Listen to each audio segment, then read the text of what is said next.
in November, there will be a ballot question on the ballot to ask if you want to make a number of changes to Maine's election law. And that's what we're here to talk about. The League of Women Voters is nonpartisan. We've been working on voting rights not only since 1920, but since before 1920. It was a couple of generations before 1920 that women got the right to vote. And we've been working on voting rights, this whole time.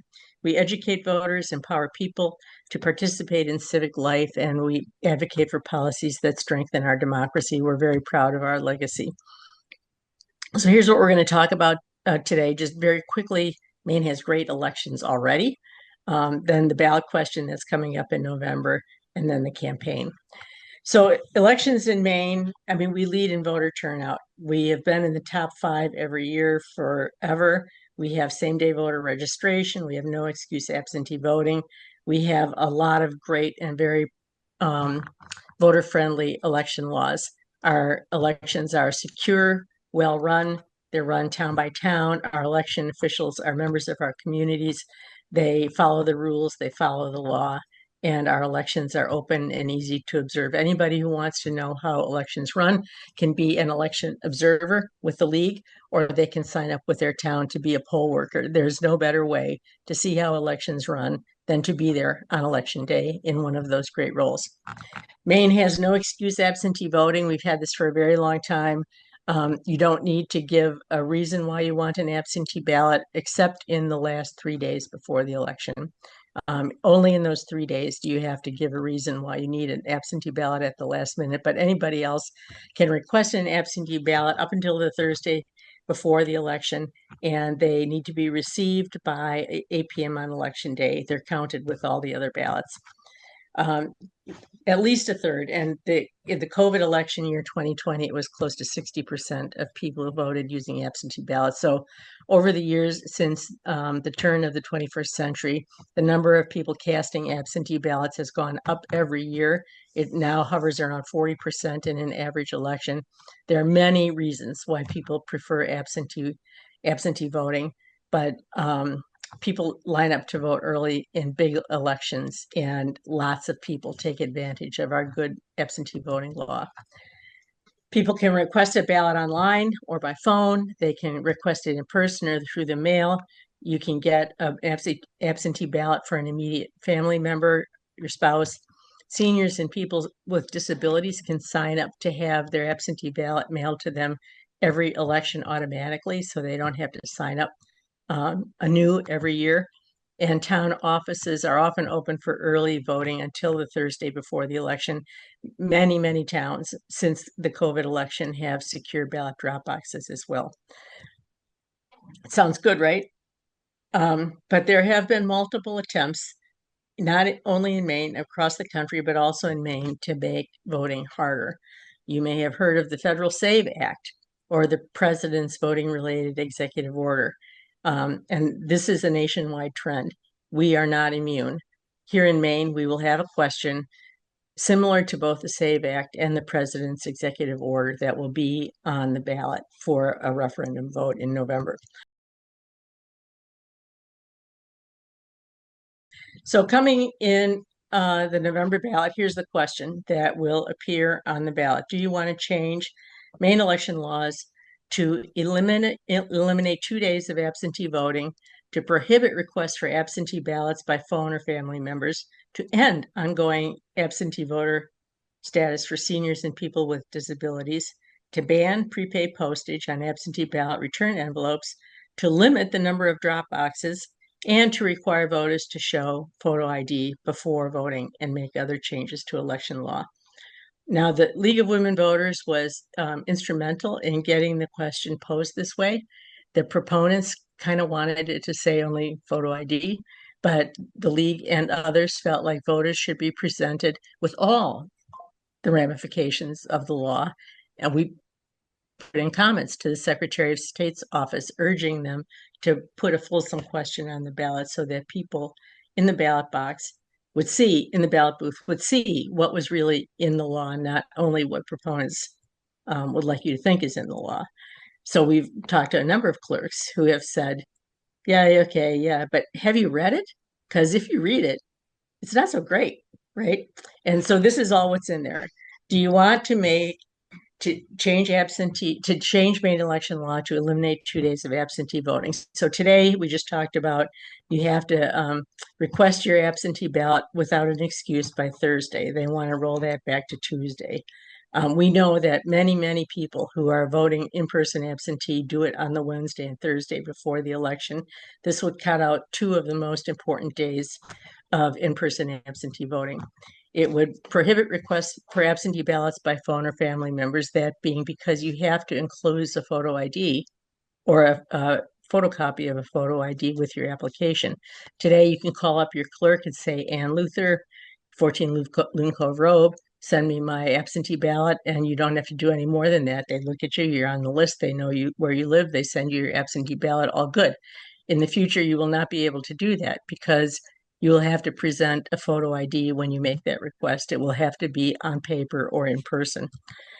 It will end ongoing absentee voter status for seniors and people with disabilities. The league supported this absentee voter bill when it came before the legislature, largely because we feel like it has the possibility to pretty dramatically increase voter participation in non-presidential elections, in local elections, in off-year elections.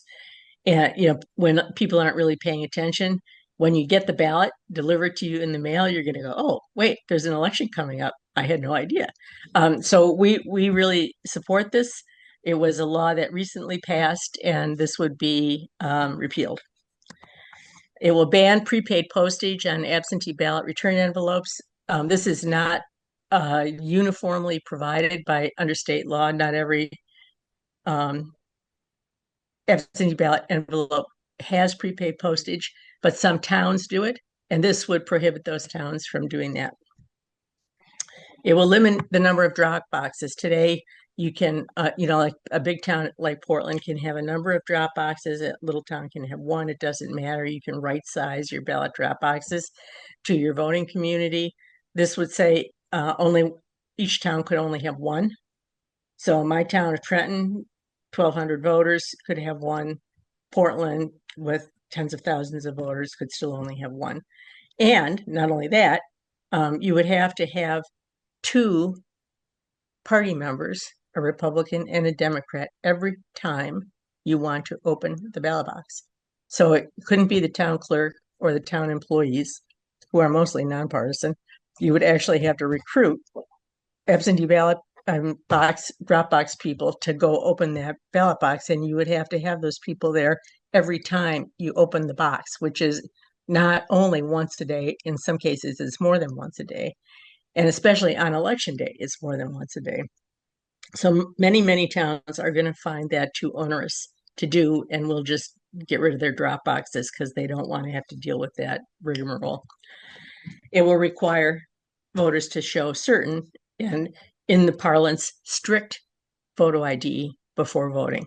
Many forms of ID that are now accepted by Maine state law would be prohibited. Student IDs would not be permitted. Many other things. It would have to be a state issued driver's license or state ID.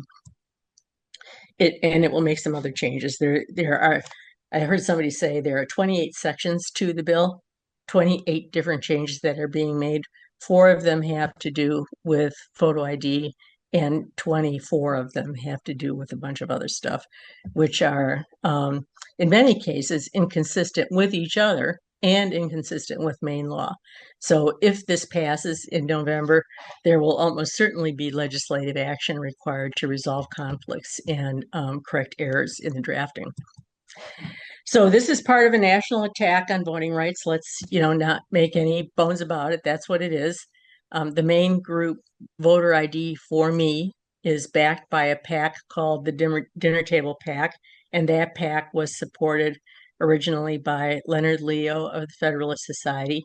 It's the Republican State Leadership Committee that is now providing most of the funding for the campaign that's rolling forward.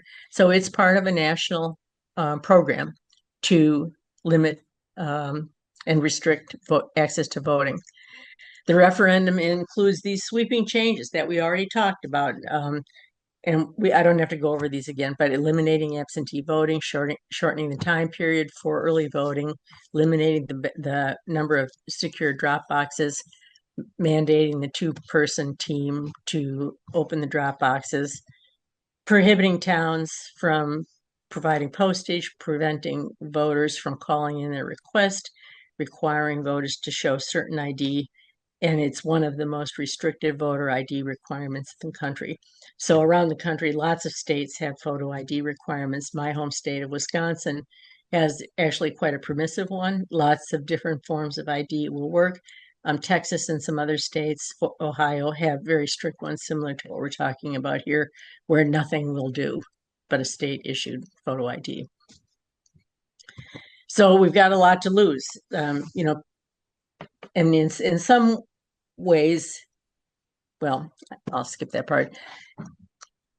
We've got a lot to lose. Older Mainers, rural voters, voters with disabilities, people who are in precarious financial circumstances, working two jobs, people who can't get time off from work to vote, college students who don't have Maine state photo ID, voters without reliable transportation, tribal IDs won't work, so tribal members will have trouble. Lots of people are going to be impacted by this. We know that Maine elections are safe and secure. Our elections are widely regarded as excellent, well-run, high voter turnout. We have no examples. Well, we have a couple of examples, but they were prosecuted. People went to jail. There was 2 in like the 20 years that I've been doing pro voter work, like 2. Okay. But our election officials are working hard to make sure Mainers get to vote and that their votes are counted fairly. I'm a deputy registrar at Ward 3 in Ellsworth, and I know from behind the curtain how it works. Everybody is following the law. I'll just tell you that right now. There are, and I say this to people all the time, like if you think it's not working right, sign up with your clerk as a poll worker, because there's nothing more illustrative of how this all works than to sit there and do it yourself. And you're not there alone. Like if you're a Republican, there's a Democrat right with you. If you're a Democrat, there's a Republican right there with you. It's not like nobody can see every single thing you're doing. It's completely transparent. And attempted fraud, especially voter impersonation fraud, is vanishingly rare. It's hard to do that. Like nobody does that. It would be so embarrassing. You'd have to show up at your ward, say the name of somebody that everybody in your town knew you were not that person, and take the chance that nobody in the room at that particular moment actually knew that person or you.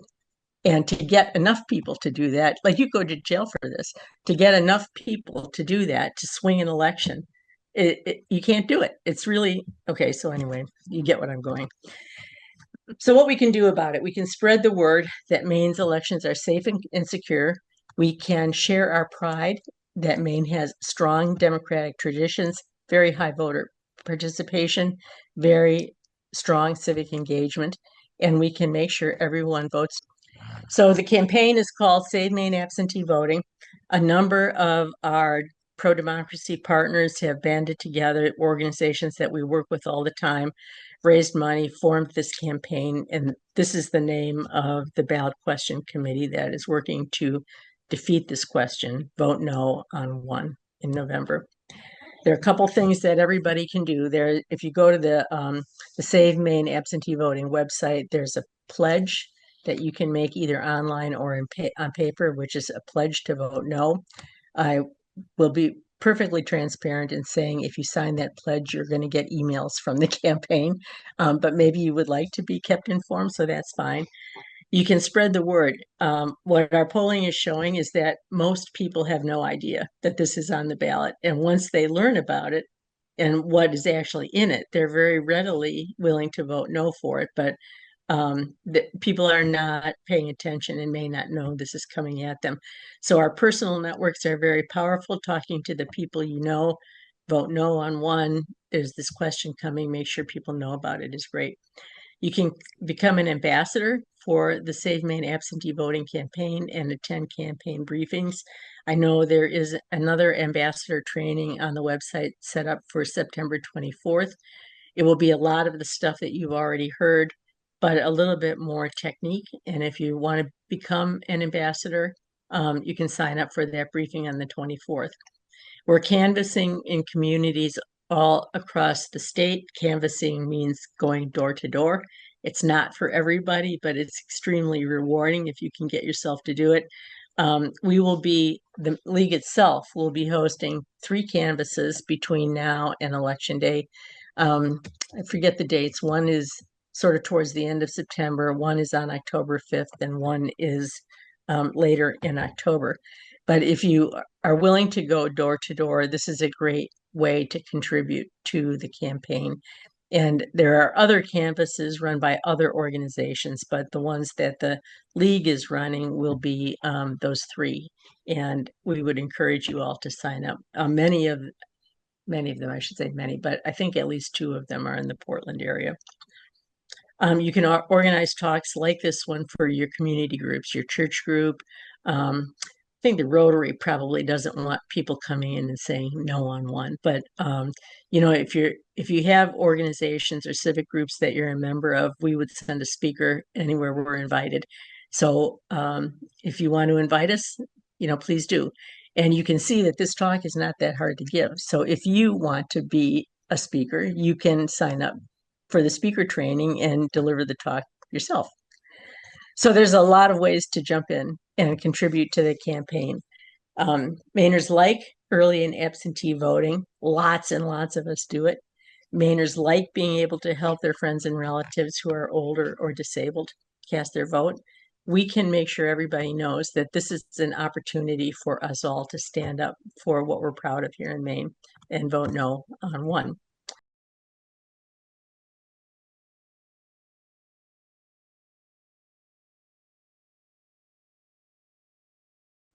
So, yes on 2, which is the extreme risk protection order ballot question. All right, so our challenge, and it's a big one, is we must take every step and action we can to keep our kids and our communities safe. Shockingly, I don't know how many people know this, but firearms are now the leading cause of death for American children and teens. Let that sink in.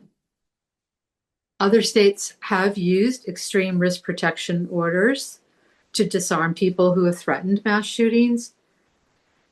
A recent study of 6 states with ERPOs have found that that their laws, their ERPO laws, have prevented more than 650 potential mass shootings. But also, very importantly, these types of laws are effective in preventing suicide. That's important for Maine in particular because 90% of all of our gun deaths in Maine are actual suicides. So this measure allows families to step in when a loved one is in crisis. And people experiencing a mental health crisis need help, not easy access to guns.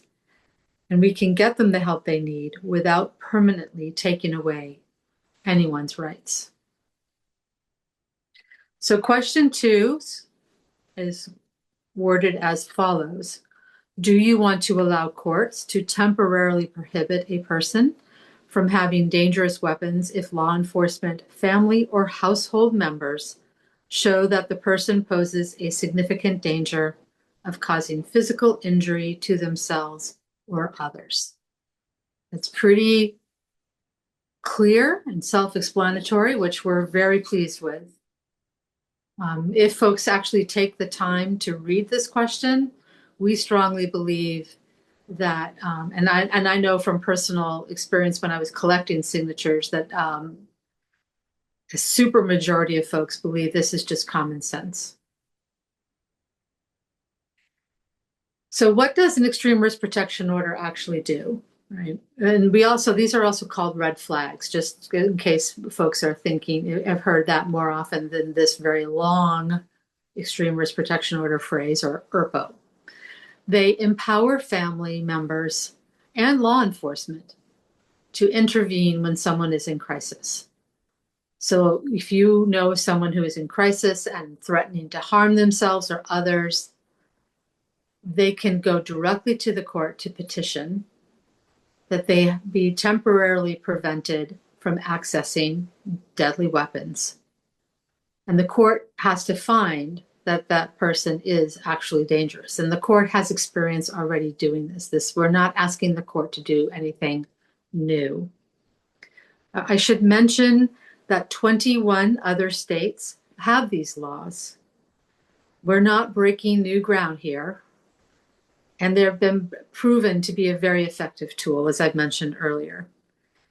And the states that have these laws range in the political spectrum from Florida, Indiana, Washington State, to Connecticut, Massachusetts, and Vermont.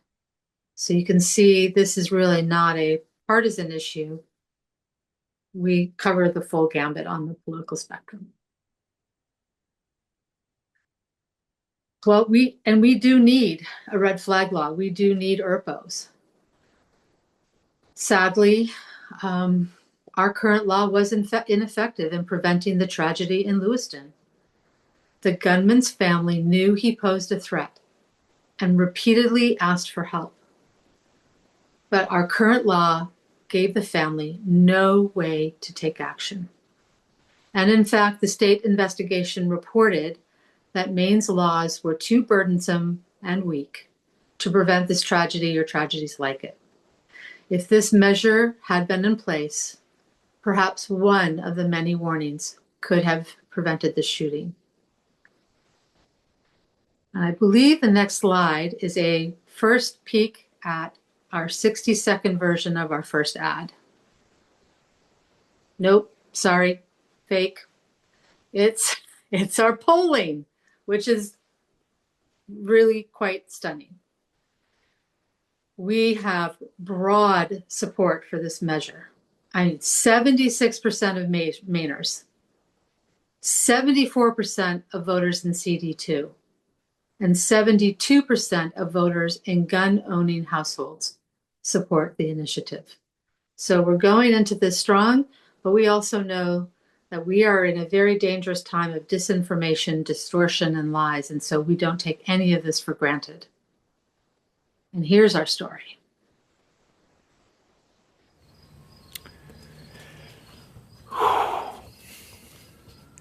He was my oldest son, and he texted me and said, Hold on.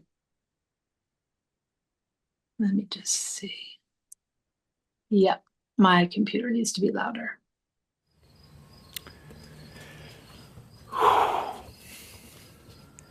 He was my oldest son, and he texted me and said, hey, Dad, what are you doing? And he wanted to go to this little bar that has a free pool table. It's a club. Spent about 2.5 hours playing, and I said, I gotta go because I get up 4 o'clock every morning. You know, he said, all right, love you, I'll call you later. I had driven less than a mile when I got the call saying there was a shooter there. I was gone 3 minutes. 3 minutes and his life was over. And he was a father of 5. In Lewiston, everyone knew Robert Card was off kilter. The very first ones who knew were his family. But current laws don't allow a family member to start any process. People who are having a mental health crisis need help, not easy access to guns.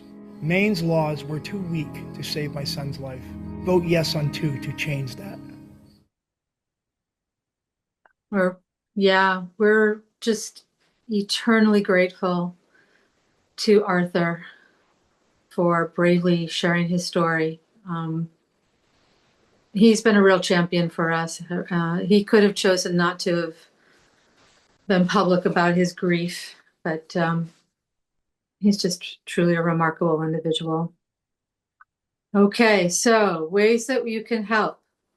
I strongly encourage folks to go to the website safecommunitiesmaine.org and sign up there. That way you'll know of all opportunities that develop over the next month or so. But those opportunities include things such as phone calling, tabling at community events.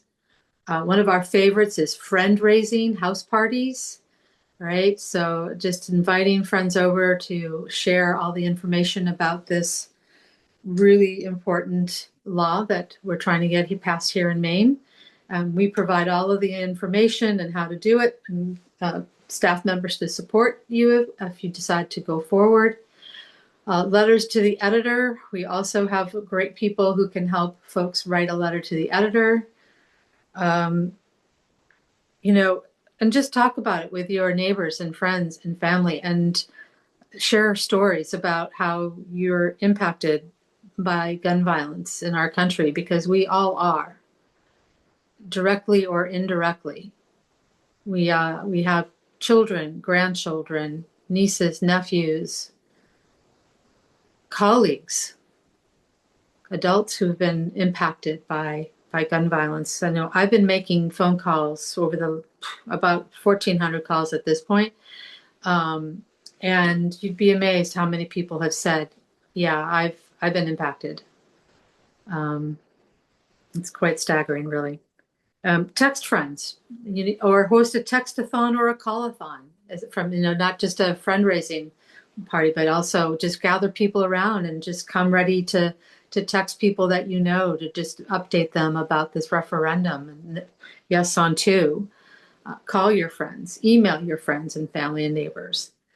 All of that will be a really great help. But for sure, please just go to safecommunitiesmaine.org and let them know that you would like to support our efforts, and somebody will be in touch with you.